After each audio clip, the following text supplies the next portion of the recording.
Hello Instagram, કેમ છો બધા? મજામાં? સવારમાં ઉઠીને નાહી ધોઈને ફ્રેશ થઈને આપણે ભગવાનનું નામ લઈને આપણા દિવસની શરૂઆત કરી દઈશું. બધું મટીરિયલ ફાઇનલી રેડી થઈ ગયું છે, તો એક એક કરીને આપણે કેરેટમાં ભરતા દેખાઈશું. તમે જોઈ શકો છો સ્ક્રીન પર કે બંને કેરેટ એકદમ રેડી થઈ ગયા છે. બંને કેરેટ લઈને આપણે બાઇક ઉપર નીકળી જઈશું આપણી લારીએ જઈને પહેલા દિવસની શરૂઆત આપણે સાફ સફાઈ કરીને કરીશું. સાફ સફાઈ થયા બાદ આપણે બધું સેટઅપ એક એક કરીને જેવી રીતે કેરેટમાં ભર્યું હતું એવી રીતે બહાર કાઢીશું.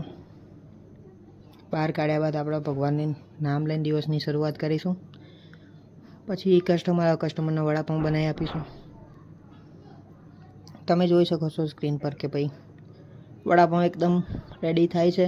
તેલ ગરમ થઈ ગયું છે. આપણો ડ્રાય મસાલો નાખીને વડાપાઉં એકદમ રેડી કરીશું. આજે બનાવતા એક શોટ લીધો છે. વિડીયો કેવું લાગે કોમેન્ટ કરજો. તમે જોઈ શકો છો સ્ક્રીન પર કે ભાઈ એકદમ ફ્રેશ પાઉં, એકદમ ફ્રેશ વડું ગરમ થઈને એકદમ રેડી થઈ ગયા છે. ફરી આપણે 3 પાર્સલ કરી દઈશું. પાર્સલ કર્યા બાદ આપણે એની ગ્રીન ચટણી છે, ટોમેટો કેચઅપ છે એ ભરી દઈશું. એ ભર્યા બાદ પાર્સલ એકદમ રેડી થઈ જાય છે. પછી તો આપણે કસ્ટમર હોય તો કસ્ટમરનો સેટઅપ લઈ લઈશું.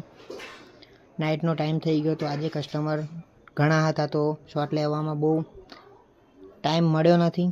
પછી આવે છે કસ્ટમર, ત્યાંના 2 ચીઝ વડાપાઉં બનાવી આપ્યા હતા. આપણા ચીઝ અમૂલનું જ વાપરે છે મિત્રો. પ્રાઇસની વાત કરીએ તો એક વડાપાઉં ચીઝ વડાપાઉંના 40 રૂપિયા છે. ફટાફટ આપણે બંને વડાપાઉં પાર્સલ કરીને આપી દઈશું એ મિત્રને.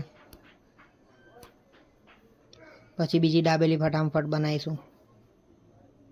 તમે જોઈ શકો છો સ્ક્રીન પર આપણે દાબેલી બનાવતા દેખાઈશું. દાબેલી એકદમ રેડી છે. ફરી લારી ક્લોઝ કરવાનો ટાઈમ થયો તો આપણે લારી ક્લોઝ કરીને ઘરની તરફ જઈશું.